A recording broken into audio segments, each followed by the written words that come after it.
My name is Eleanor Grady. I'm 81 years old, and last night, I nearly died at my own dinner table because of my daughter-in-law, Marcia. Started like any other Thursday.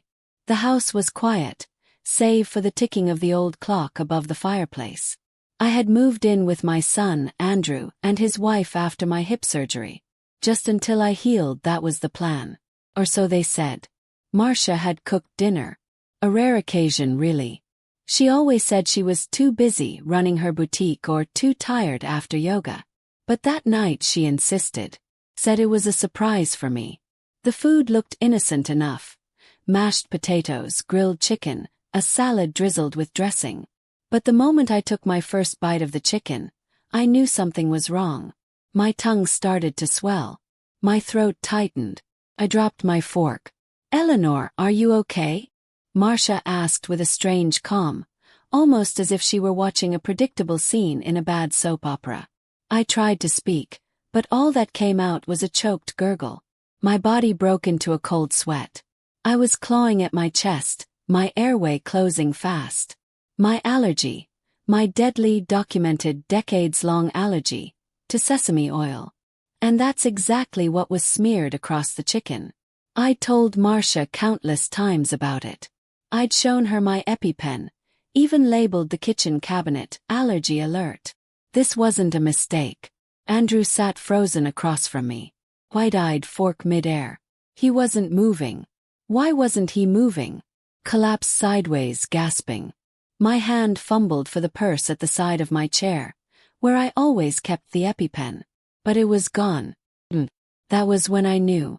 Someone had taken it.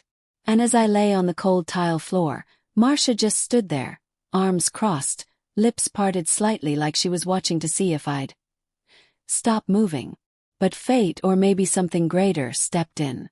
My 10-year-old grandson, Jude, ran into the room with my purse. "Grandma, is this it?" he cried, holding up the EpiPen like a sword. With the last ounce of strength, I nodded. He jabbed it into my thigh, just like I'd taught him. The rush was instant. My throat cleared, barely, and the air returned in sharp, painful gasps. Marcia's face turned pale. Andrew still hadn't moved. That night I didn't sleep. Not a wink. Because the next morning, I had to decide something that would change the rest of my life. Do I stay? Or do I fight? And if I fight, how far do I go? Because one thing was certain. That woman wanted me dead. I didn't tell anyone what I was really thinking that morning. I sat at the breakfast table, sipping weak coffee from a chipped mug that said, "World's Best Grandma." The irony made my stomach churn. Across from me, Marcia scrolled on her phone like nothing had happened. She didn't mention the dinner. She didn't ask how I was feeling. She didn't even glance at me. Andrew came downstairs late. Hair uncombed, shirt wrinkled. He mumbled something about being late for work and avoided eye contact. I couldn't help but wonder if he was in on it, or if he was just a coward. Either way, it cut me deep. Jude was the only one who looked me in the eyes that morning. He came over, placed his small hand on mine and whispered, "I'm glad you're okay, Grandma." That single moment. That's what kept me from walking out right then. But instead of leaving, I decided to remember. Remember how I ended up under the same roof with a woman who clearly wanted me gone. It all began 3 years ago. I was still living alone in my little white house with blue shutters. The garden was my pride. Roses, tulips, and a stubborn lemon tree that never bore fruit but grew tall anyway. I had a quiet life. I'd raised Andrew on my own after his father, Everett, passed. I worked in a school cafeteria for 30 years, saved every penny, and put Andrew through college. When he met Marcia, I tried to be warm. She was all smiles and perfume. Her laugh was loud, too loud for someone who always seemed to be hiding something. But I ignored my gut. Maybe she's just nervous, I told myself. At the wedding, she barely spoke to me. Said something about her family having a different style. I chalked it up to nerves again. The cracks started to show after Jude was born. She didn't want me holding him for long. Said I smelled like old furniture once. She laughed like it was a joke, but it stung. Andrew never said a word. Then 2 years ago I fell on my porch and broke my hip. I didn't want to burden anyone, but Andrew insisted. Come stay with us for a few months, Ma, he said. It's temporary.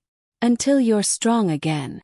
I moved into their guest room, the one Marcia later called her sewing space. The coldness started instantly. She never offered to help me bathe or cook. It was Jude who brought me tea and helped with my walker. The months turned into a year. Then 2. Marcia kept dropping comments like, "Don't you want to move to one of those nice homes?" Or, "My friend's parents all live in retirement communities. It's so modern now." But I wasn't ready to give up my freedom or my dignity. I wanted to believe Andrew would notice, that he'd speak up. But he was always too tired or stressed from work. When I did bring it up once about how Marcia treated me, he said, "She's just trying to adjust, Ma. Give her time." Adjust. To what? To slowly trying to erase me. Back at the table that morning, I watched her slide her glass of orange juice to the edge of the counter and walk away. Slip. Mesh. She turned around, looked at me and smiled. "Oh, silly me. Could you clean that, Eleanor? I need to get ready." And she walked off. The sound of the glass breaking echoed inside me louder than it had in the kitchen. That wasn't an accident. It was a message. She wanted me down. Again. That afternoon I went up to the attic. Took my time climbing those stairs, one careful step after another. I hadn't been up there in years, but I needed to remember who I was. Not the old lady she thought I'd become. Not the burden they whispered about behind doors. I opened a dusty trunk in the corner. Inside were old journals, savings records, and something I hadn't seen in decades. My wedding contract. I'd forgotten how strong my name looked in ink. Eleanor L. Grady. Beneath it, I found a thick envelope, one I'd set aside long ago. Inside it were the original deed papers to my little white house. Clean, sealed, and still in my name. A smile crept across my face. Marcia may have thought she controlled the chessboard, but she had no idea the queen was still in play. And I was just getting started. That night I couldn't sleep. I lay in the guest bed, her so-called sewing room, staring up at the ceiling fan as it clicked with every slow rotation. The house was silent except for the occasional snore from Andrew down the hall. I wondered how much he truly knew. Did he recognize the poison he'd married? Or had he been slowly dulled into silence, like a pot of water that doesn't notice the fire until it boils? At around 2 a.m., I got out of bed and quietly crept back to the attic. I held that deed to my house like a lifeline. My name was still on it, untouched. I'd never signed it over to anyone. That house, the one Marcia said was too old and not worth much, was fully paid off. I had spent decades in that home. My hands planted the rose bushes. My feet walked the worn kitchen tiles 1,000 times. And now it waited for me. Me. Alone. Just like me. Except I wasn't going to be empty anymore. I opened one of my old journals next, flipping past faded ink and pages stained with time. Buried between entries about Andrew's childhood and recipes from my mother was something I had nearly forgotten. An entry dated 15 years ago. Met with Mr. Ballinger. Put house under revocable trust. I remain primary owner. Left copy with Lucille. Lucille. My oldest friend. We taught at the same school for 20 years. She lived only a few towns away, and the last time I saw her was just before Andrew's wedding. We drifted, as old friends sometimes do. But now, her name felt like a rope thrown to a drowning woman. I made up my mind right then. In the morning I would visit her. But morning came with new games. At breakfast, Marcia was already in the kitchen. She looked up from her green smoothie, eyes trailing me like a hawk watches a rabbit. "How are you feeling today?" she asked, syrupy sweet. "Better," I said, meeting her gaze. "Much better, thank you." She blinked. "Didn't expect that." I sat down, poured myself some coffee, careful to take it black and straight from the pot. I didn't trust anything she handed me anymore. Andrew walked in minutes later. "Hey, Ma," he said, rubbing the back of his neck. "You look good." Was that surprise I heard. Smiled. Just needed some rest. You know me, hard to keep down. He gave a small, forced chuckle and grabbed a granola bar on his way out the door. Marcia kissed his cheek and walked him to the front. I watched through the window as she lingered, whispering something to him. He looked at her, then glanced toward the house. Heard me. Something wasn't right. After they left, I packed a small tote bag, tucked the deed inside, and caught the 10:30 a.m. bus to Pine Hollow. It was a long ride, but I didn't care. I stared out the window, watching the cornfields and gas stations blur by, praying Lucille still lived in that yellow house on Maple Street. She did. And when she opened the door and saw me on her porch, she burst into tears and wrapped me in the warmest hug I'd had in years. "Eleanor Grady," she said, voice cracking. "What on God's green earth brings you here?" We sat in her kitchen for hours. I told her everything, well, almost everything. I didn't tell her about the allergy dinner. Not yet. Just the coldness. The way Marcia treated me. The way Andrew had gone quiet. I showed her the deed. "I think they're waiting for me to just disappear," I said, my voice shaking. "But I'm not done yet." Lucille leaned back in her chair, arms crossed. "You want to get out." "I want to get back everything I gave up," I said. "And I want to do it smart. Quiet. No screaming, no drama. Just the truth." She nodded slowly. "Then it's time to visit a lawyer." Blinked. "A lawyer? You still own the house. You've got assets. You've got rights. You want to stay quiet, but you also need protection, Eleanor. They don't expect that." Lucille made a few calls that day. One of them was to a man named Henry Draper, a soft-spoken attorney in his 50s who'd helped her with her will a year ago. He agreed to meet me the next afternoon. By the time Lucille dropped me off at the bus stop that evening, I felt like something had shifted. Like I wasn't just surviving anymore. I was preparing. When I walked back through the front door of Andrew's house, Marcia was in the hallway waiting for me. Her arms folded. "I thought you said you were tired," she said. "I was. So I took a walk," I said coolly, brushing past her. Her nostrils flared. "Next time, tell someone." "Of course," I said with a smile. "Next time." That night I locked my bedroom door for the first time. Not because I was afraid anymore, but because I had a plan. And tomorrow it would begin. The next morning I dressed with purpose. A long navy blue cardigan, my mother's brooch pinned at the collar, and a pair of soft black shoes I hadn't worn since Andrew's college graduation. My hands trembled slightly as I brushed my thinning hair, but it wasn't from fear. It was from clarity. The fog had lifted. I took a private car to Henry Draper's office. Lucille had arranged it. "No buses this time," she said. "You need to walk in there like the woman who built everything they're trying to take." Henry's office was tucked behind a flower shop in downtown Cedar Springs. The moment I walked in, he stood and smiled warmly, like he already knew I didn't belong in the shadow someone else cast. "Mrs. Grady," he said, shaking my hand. "Lucille told me you've had quite the storm." He nodded. "I've been living in my son's house. But I own my own place. I have the deed still in my name and I think my daughter-in-law is trying to get rid of me." His brows furrowed. "Physically." He hesitated.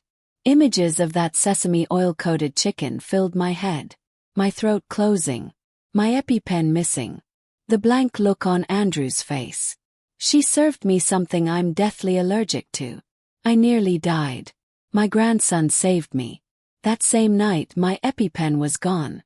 She's been pushing me toward a nursing home. She belittles me. Controls everything. And Andrew, he just lets it happen." Henry didn't speak for a long moment. Then he leaned forward. "Do you want to press charges?" "No, not yet.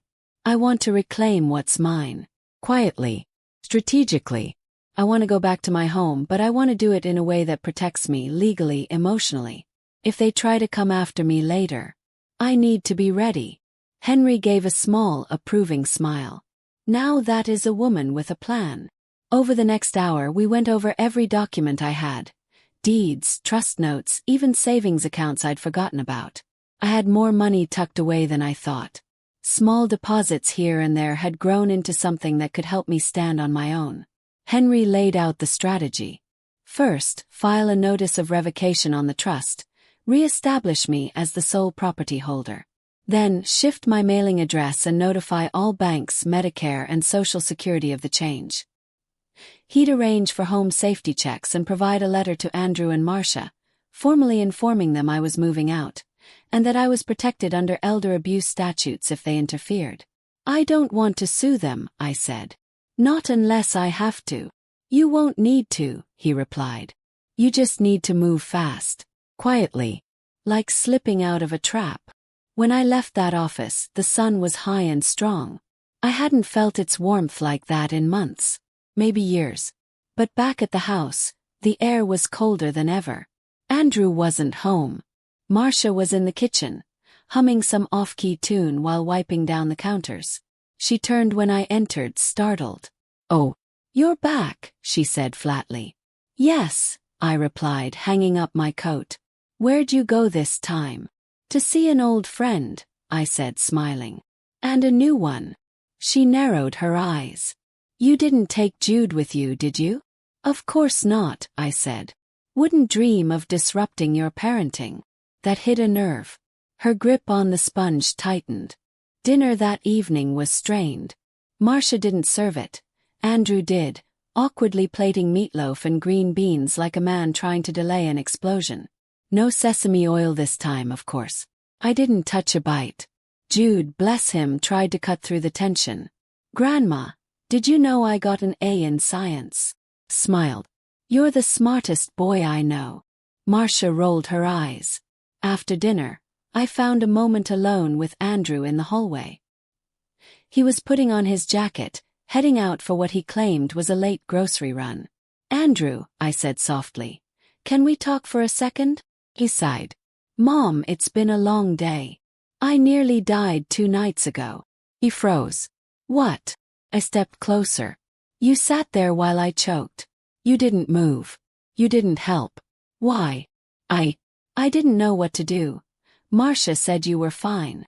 She served me sesame oil, Andrew. After everything I told her. My EpiPen was missing. Jude saved me." He looked down. That can't be true." "But it is. And I'm leaving. I'm going back to my house." His head snapped up. "What?" "I've spoken to a lawyer. I've reclaimed everything. I'm not staying here another night." He swallowed hard. "You don't understand. Things have been tense. Marcia's under pressure." "No, Andrew. You're under pressure. And you've let her drown you in it. But I won't drown with you." His face twisted into something I didn't recognize. Panic mixed with shame. I walked away before he could say another word. In my room I began packing. Just a few clothes, my journals, some photographs of Everett and me when we were young and foolish and madly in love. I left behind the mug, the rocking chair, the silverware I brought when I first moved in. Let Marcia keep those things. What I had now couldn't fit in a bag anyway. That night, I zipped my suitcase closed and whispered a prayer into the dark. "God, don't let me lose my fire." Because tomorrow I was going home. But I had no idea what I would find when I got there. The next morning, before the sun even broke over the trees, I was already dressed. I sat on the edge of the bed for a long time, my small suitcase by my feet, and stared at the door like it might fly open with another cruel twist from Marcia. But the house was quiet. Too quiet. Downstairs, I could hear the soft hum of the refrigerator and the occasional creak of floorboards. No footsteps. No voices. I took one last look around the room that had been mine, but never really felt like mine. The beige curtains. The peeling wallpaper. The lamp Marcia said she borrowed from my house. I would not miss a single thing. At exactly 6:45 a.m., Lucille pulled into the driveway with Henry Draper beside her in the passenger seat. She had brought her own car, a sturdy old Buick that still ran like it did in the 90s. The second I stepped onto the porch with my suitcase, Marcia opened the front door wearing silk pajamas and a fake surprised face. You're leaving. Now. Pause. Yes. She looked over my shoulder, saw the lawyer and froze. Her tone shifted instantly. I just thought we could talk. Sit down. Maybe have some tea. I raised an eyebrow. With sesame oil in it. Her face went pale. I stepped past her. Andrew came stumbling down the stairs in a wrinkled t-shirt. Mom, wait. I stopped and looked at him. No. Waited. I waited through your silence. I waited through your wife's insults, her mockery, her poison. I waited for you to stand up for me. But all I got was a front row seat to how little you cared. He opened his mouth, but Henry stepped forward. Mr. Grady, he said firmly, I'm Eleanor's legal counsel. She's made it very clear she's leaving of her own free will. And I'll be forwarding you both a formal notice of relocation, along with a letter of no contact should either of you interfere further. Andrew blinked. No contact. Just a precaution, Henry added. For safety. Lucille handed me her arm and helped me down the steps. The morning air was cool, but the sunlight was warm on my skin. Felt like a blessing. I didn't look back. Not once. The drive to my house was silent for the first few minutes. I stared out the window as the familiar neighborhoods passed. I hadn't seen my old place in almost 2 years, and I worried what shape it would be in. But when Lucille turned down Clover Ridge Lane and my little white house came into view, I gasped. The shutters were still blue. The lemon tree still stood, barren, crooked but alive. The mailbox had a rusted hinge, and the grass had gone a bit wild, but the soul of the house was untouched. My home. Lucille parked out front and we all stepped out. Henry handed me the key. My original key, still on a worn leather loop. My hand shook slightly as I slid it into the lock and turned. Click. The door creaked open and I stepped inside. It smelled of dust, old paper and memory. Furniture draped in sheets. My rocking chair in the corner. The crocheted blanket my mother made still folded on the couch. I turned to them, eyes brimming. Thank you. I need a few minutes alone. Lucille kissed my cheek. Call if you need anything. I'll bring cleaning supplies tomorrow. They left, and for the first time in a very long time I was alone. In peace. I walked from room to room, touching everything like a woman rediscovering her heartbeat. Then in the back bedroom, my old sewing room, I found something I didn't expect. The window was cracked open, and on the floor lay an envelope. Picked it up. No name on the front. Inside a single photograph. It was me. At the dinner table. From the night Marcia tried to kill me. It was taken from the hallway. Blurry, slightly tilted. But unmistakable. And on the back of the photo, written in shaky pencil. She said you wouldn't make it. I'm sorry. Dude. My heart thundered. He had seen it. Understood it. And in his own way, tried to warn me. But how did this photo get here? Had he snuck out? Did he come to the house? Suddenly I was no longer just angry. I was terrified. Marcia's darkness had infected her own child.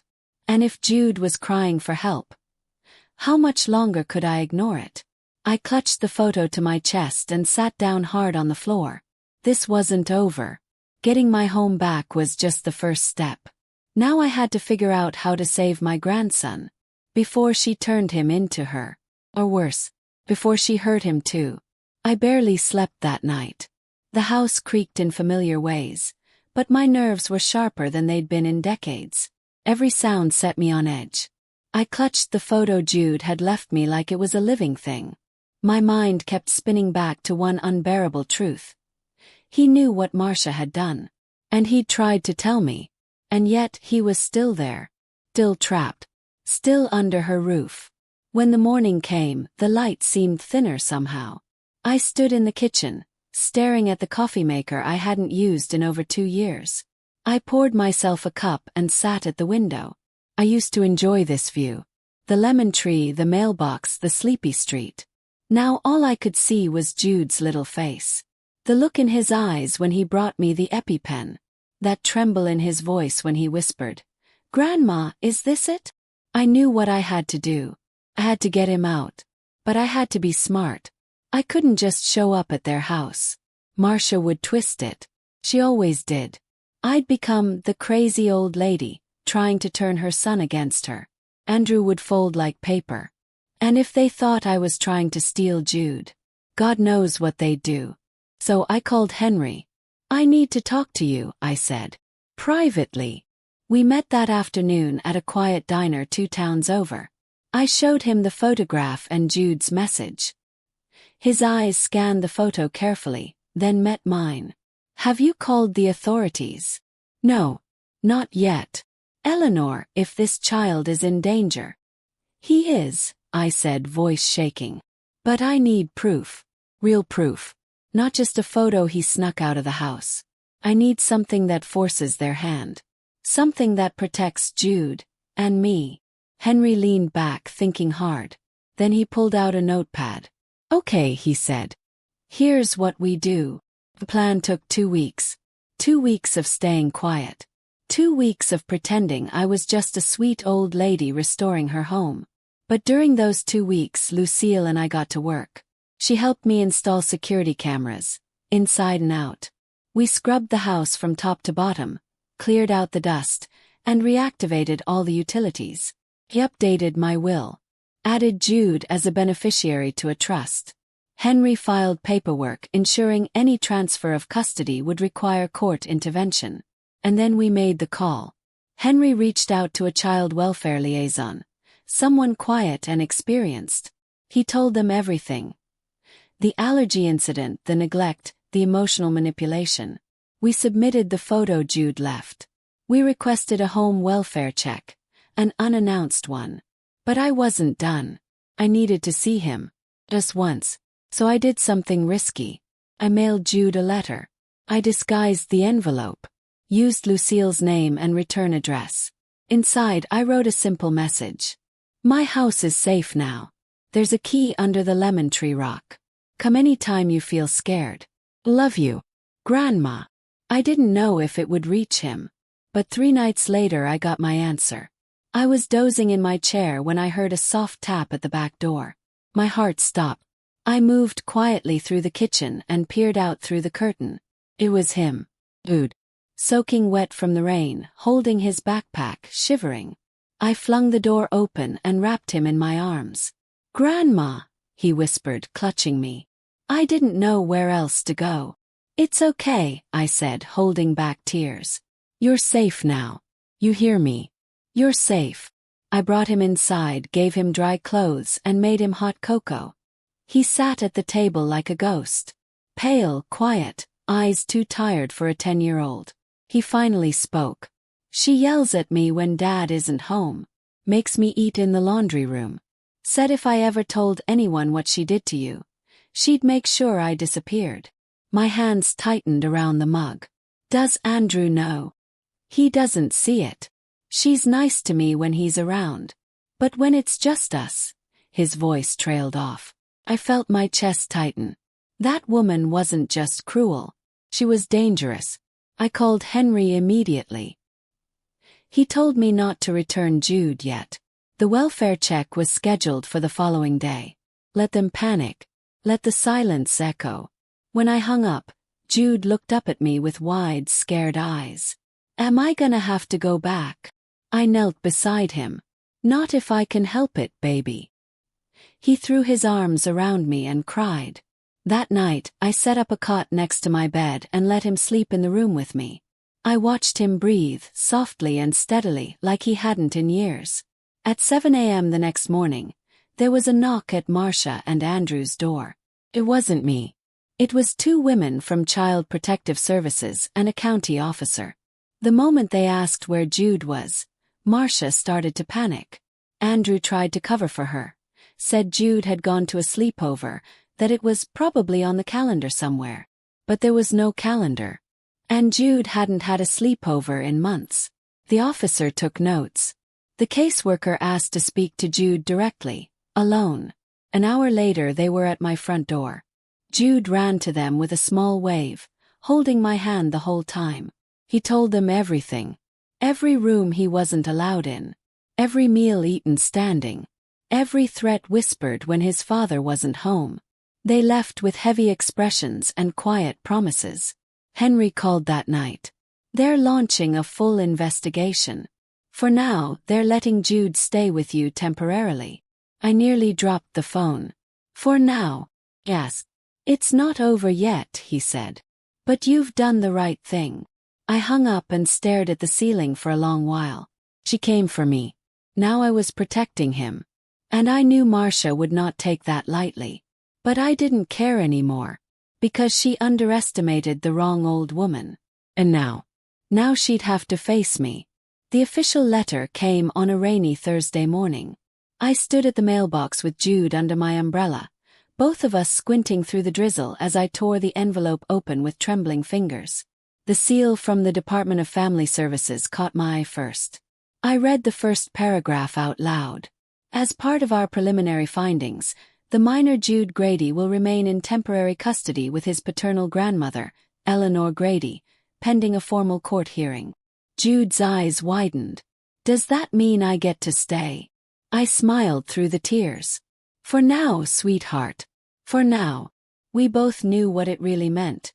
The storm wasn't over, it was just beginning. Back inside, I sat down and immediately called Henry. They'll fight this, I said. They already are, he replied. Marcia's filed a rebuttal. She's painting you as unstable. Said you manipulated Jude into leaving. She even mentioned your age. Claimed you were too old to care for a child. Scoffed. So now she wants to pretend to be a mother. Henry was quiet. We'll be ready. You have documentation. You have witnesses. And you have Jude. I looked over at the boy curled up on my living room couch with a library book, the light finally returning to his eyes. That was all the proof I needed. Still, we needed more. Henry told me to start documenting everything. Photos, journals, any recording of Jude recounting his experiences. I felt a strange chill realizing I now lived in a world where protecting my grandson meant preparing for war. The court date was set for 3 weeks later.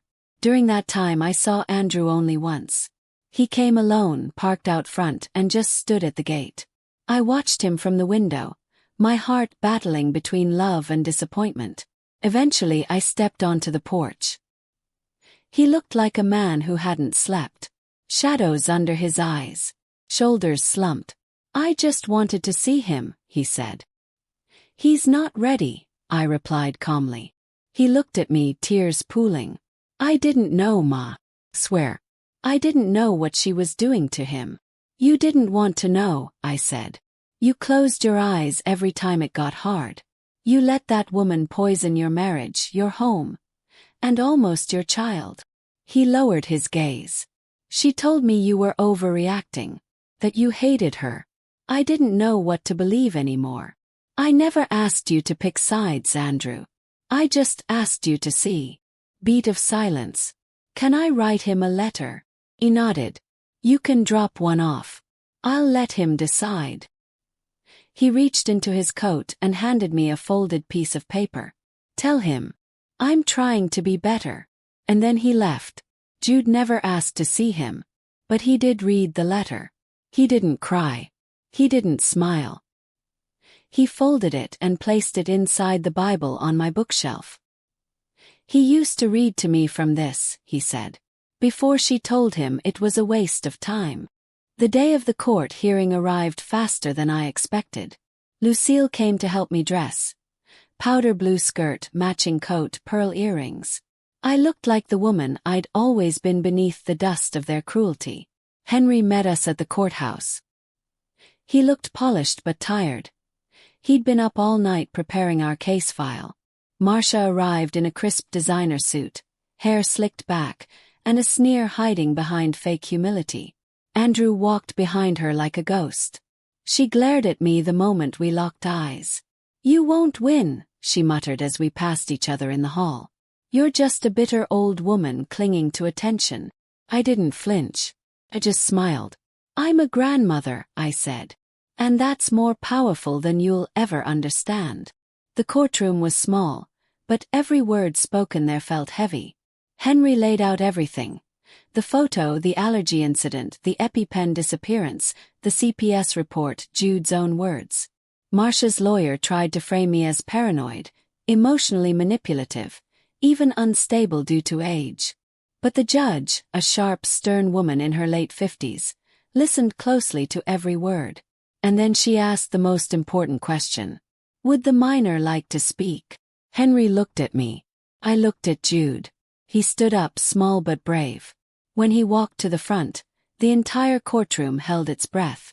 My grandma is the only one who made me feel safe, he said. She taught me how to plant tomatoes. She let me be a kid. She never yelled at me. She never made me feel small. He paused. She almost died. I watched her almost die. And my mom said not to tell anyone. But I'm telling you now. Marcia shot up from her seat, mouth open in protest. That's a lie. He's confused. The judge slammed her gavel down.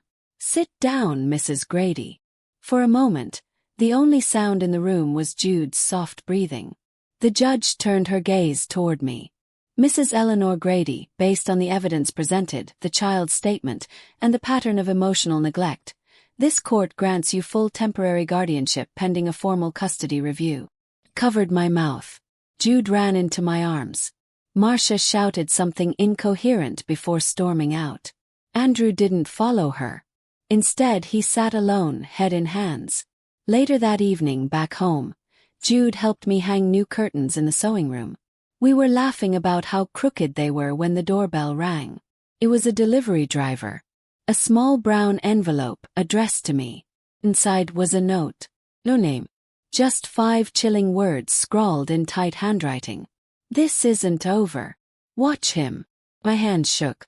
Someone, Marcia, wasn't going down quietly. She was watching. And she wanted revenge. But if she thought I was afraid, she forgot I'd already survived her once. I kept the note in the drawer beside my bed, not because I needed to see it, but because I needed to remember what I was dealing with. Marcia wasn't just angry. She was dangerous. That night, I sat in the dark living room with Jude asleep in the next room, listening to the house creak and settle like it always had. But every noise now made my stomach tighten. I checked the locks 3 times. I placed a wooden chair under the back door handle. I even left the porch light on all night, something I'd never done before. The next morning, I brought the note to Henry. His jaw tensed when he read it. Do you recognize the handwriting? Not exactly, I said. But I know it's hers. There's no one else. He took a deep breath. We can file for a restraining order. But without hard proof, they might not enforce it. She's already broken every boundary, I whispered. I just got him back, Henry. I can't let her claw her way in again. He nodded. We'll document it. And you'll stay alert. I nodded back, but inside, a plan had already started to form. If Marcia wanted to watch us, I'd let her. But she wouldn't like what she saw. The first thing I did was upgrade every lock in the house. Deadbolts, smart locks, motion-activated cameras. Lucille and I even installed a second latch on Jude's window, just in case.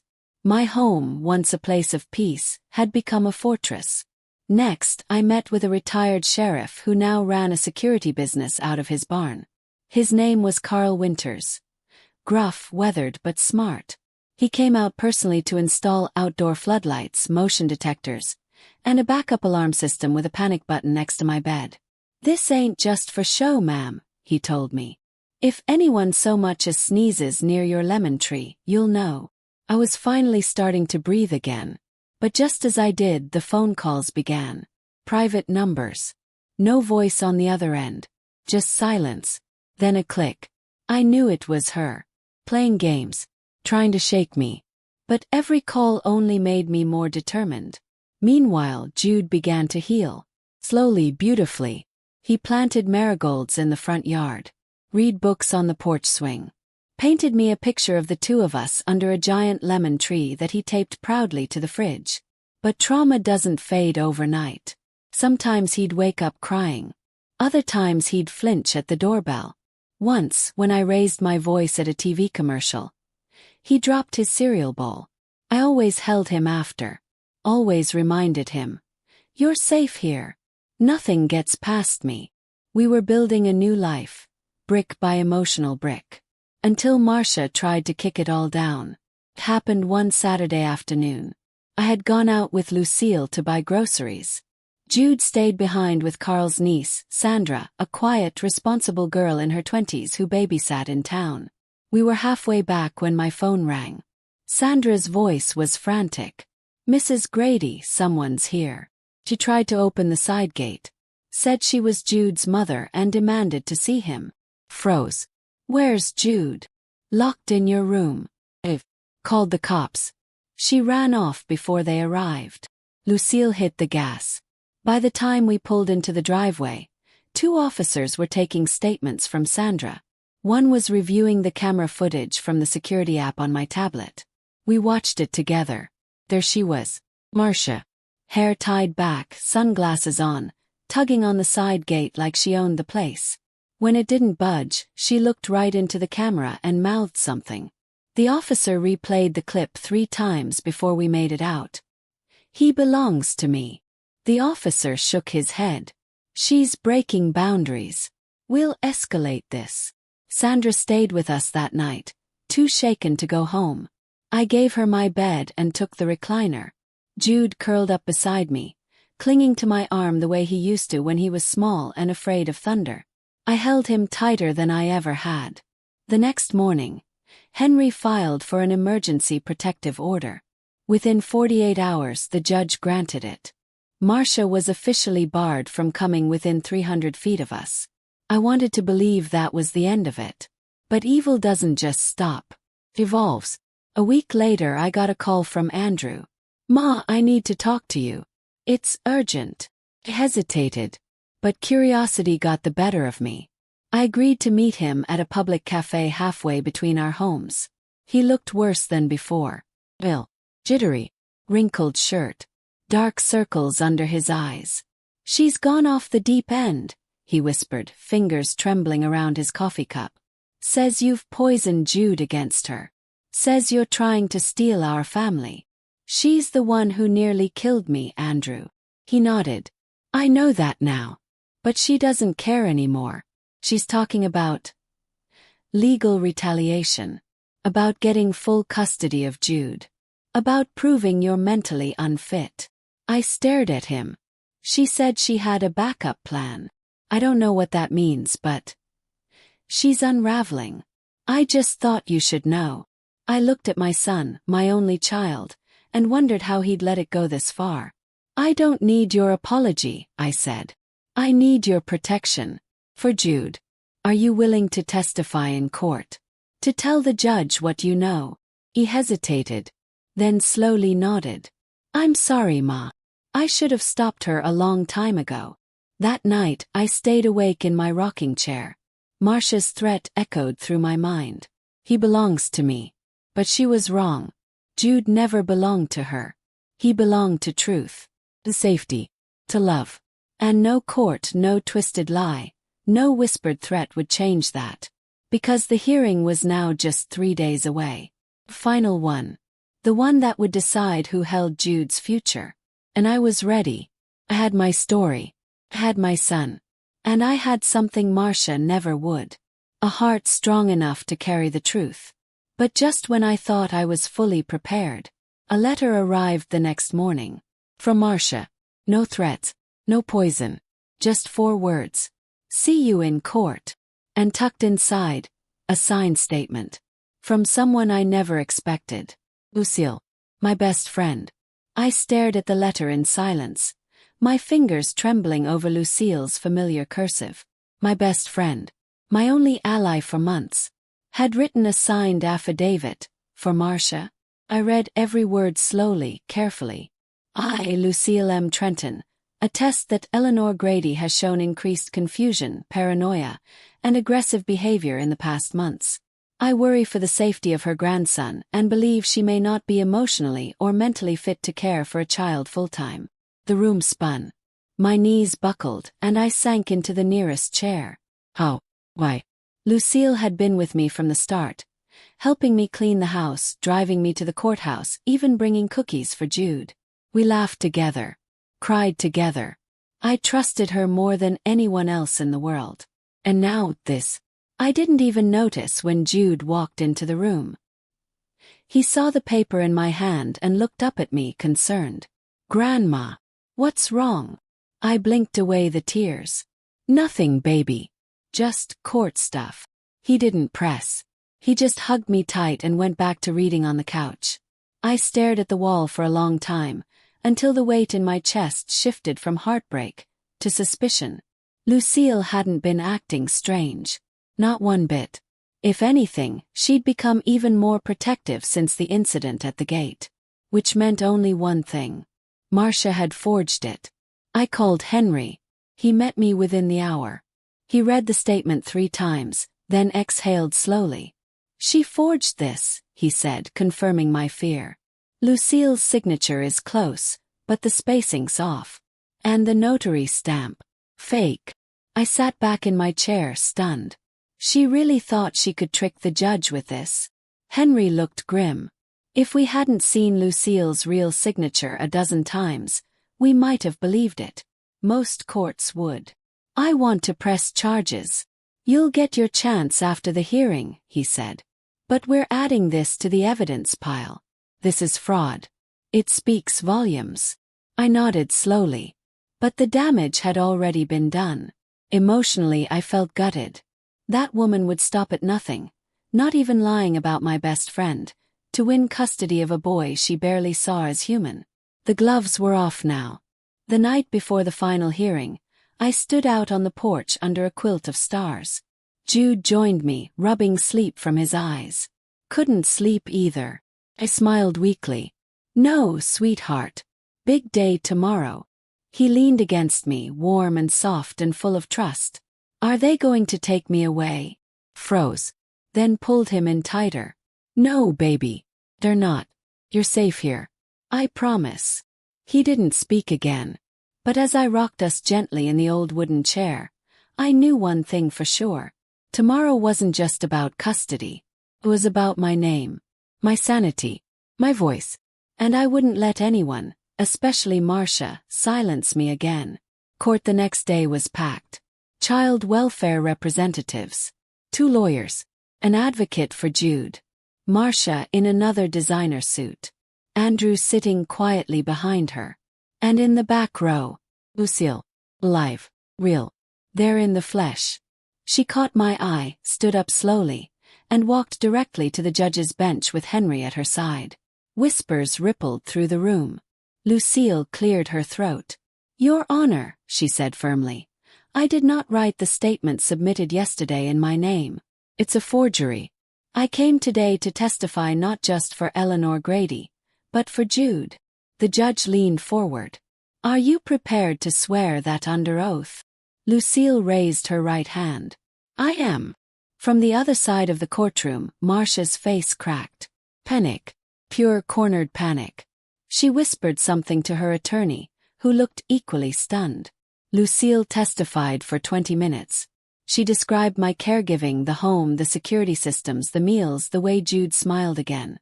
She ended with one final sentence. "Eleanor didn't just save Jude, she gave him a life." When she stepped down, the judge turned toward Marcia. "Mrs. Grady, do you wish to respond to the accusation of forgery?" Her lawyer stood. "Your Honor, my client pleads the fifth on this matter pending legal counsel." The judge nodded slowly, then looked at me. "Mrs. Eleanor Grady, would you like to make a statement before I rule?" I stood slowly, looked out at the courtroom, at Andrew, who finally looked ashamed, at Marcia, who had gone pale, at Jude seated next to the advocate, holding a small drawing in his hands, the one he made of the 2 of us under the lemon tree. And I began. "My name is Eleanor Grady. I've raised 1 son. I've buried 1 husband. And I've survived a woman who tried to erase me from my own family. I have no grand plans. No revenge. I just want peace for me and for Jude. But peace only comes when truth wins. And today, I trust this court to choose truth." Silence. The judge took a long breath, glanced over the files, and then delivered the words that changed everything. This court grants full and permanent custody of Jude Grady to his paternal grandmother, Eleanor Grady, effective immediately. Furthermore, I am referring the forged affidavit to the district attorney's office for investigation. Marcia screamed. Actually screamed. It echoed off the wooden walls like a broken violin. She lunged forward, but security officers caught her by the arms and pulled her back. "I'll get him back," she shrieked. "You think this is over." But the judge was already done. And so was I. I turned and knelt down to Jude. "You ready to go home, baby?" He smiled. "More than ever." We walked out of that courthouse hand in hand, through flashing cameras, crying relatives, and a furious storm of Marcia's rage. But nothing could touch us now. Because we had won. Not just the court case, but our freedom, family, our future. The next morning I woke up not to the sound of fear, but to the sound of pancakes sizzling and a boy humming off-key in the kitchen.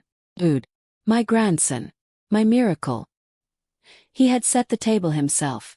Plates a little crooked, forks mismatched, but his grin made it perfect. "You like banana pancakes, right?" he asked, wearing an apron that nearly swallowed him whole. I choked back tears. "They're my favorite." He beamed.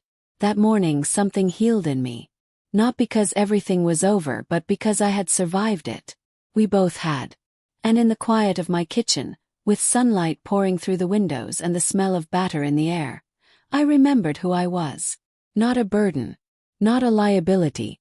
Not a fragile old woman. But Eleanor Grady. Mother, grandmother, survivor. Still standing. Still fighting. Still here. Marcia's arrest came 5 days after the hearing. Forgery, fraud, false reporting, and an attempt to interfere with a child custody investigation. Her lawyer tried to plea it down, but the district attorney was adamant. This case had teeth. The forged affidavit had sealed her fate.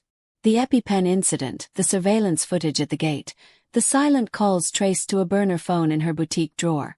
It all built the picture of a woman unraveling under her own cruelty. Andrew called once after that. I let it ring the first 3 times. The 4th time I picked up. "Ma," he said, voice cracked. "I'm sorry." "I know," I said quietly. "But you have to live with what you didn't do." He didn't argue. "I left her," he added. "I gave my statement. I'm moving into an apartment near town. Maybe in time. Jude can visit. I'll let him decide. Can I write you?" There was a long pause. "You can," I said finally. "But don't expect it back right away."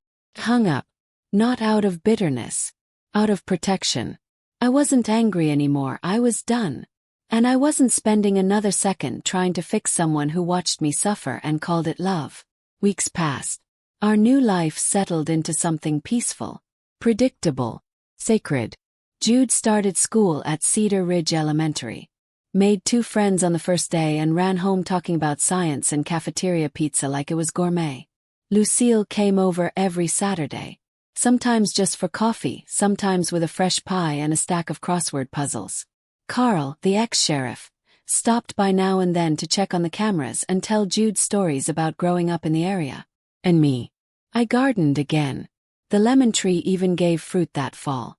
The first one in over 10 years. I took it as a sign. One day, I was sitting in the rocker on the porch when Jude came out holding a paper from school. "Grandma," he said, "we had to write about our heroes." He handed it to me. The handwriting was crooked. Words misspelled. But the meaning was as clear as the sky above.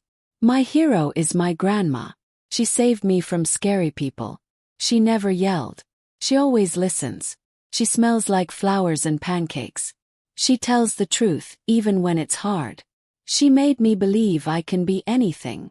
I held the paper to my chest. And cried. The town started talking, of course. Small towns always do. But not in the way you'd think. Some people sent me letters. Others brought baked goods. A few widows knocked on my door with quiet stories of their own. Of daughters-in-law who pushed too hard, sons who disappeared into the shadows, and the pain of giving everything to people who never gave anything back. Turns out, I wasn't alone. And neither were they. That's when I had the idea. A small support circle. Just for women like me. We called it the Lemon Tree Club. Every other Thursday we'd meet in my living room. Share stories. Cry. Laugh. Ditch quilts. Swap recipes. Pay. Remind each other that age didn't mean invisibility. That kindness wasn't weakness. That quiet strength could shatter empires. And slowly, something changed in our town. People started looking at us differently. Not like forgotten furniture in a dusty attic, but like the pillars we always were. 1 year later, almost to the day, I stood outside with Jude under that blooming lemon tree. He had grown taller, steadier. His eyes brighter. His voice stronger. "I want to be a lawyer when I grow up," he said. Smiled. "Why?" "So I can protect people who nobody believes." I knelt beside him, heart swelling. "You already do." He grinned and reached up to pluck the ripest lemon from the tree. "For the pie. For the pie." And as we walked back inside, hand in hand, I thought about everything we'd been through. The betrayal. Poison. The lies. The court. The victory. And I realized something. They tried to write me off. They tried to bury me. But they forgot. I'm the root. The foundation. The tree that still blooms. Even after the storm. Even after the fire. Because I'm Eleanor Grady. And I never needed their permission to rise. If this story touched your heart, reminded you of the quiet strength in every grandmother, and proved that it's never too late to fight back, please like, comment and subscribe. Your story matters too. Ask ChatGPT.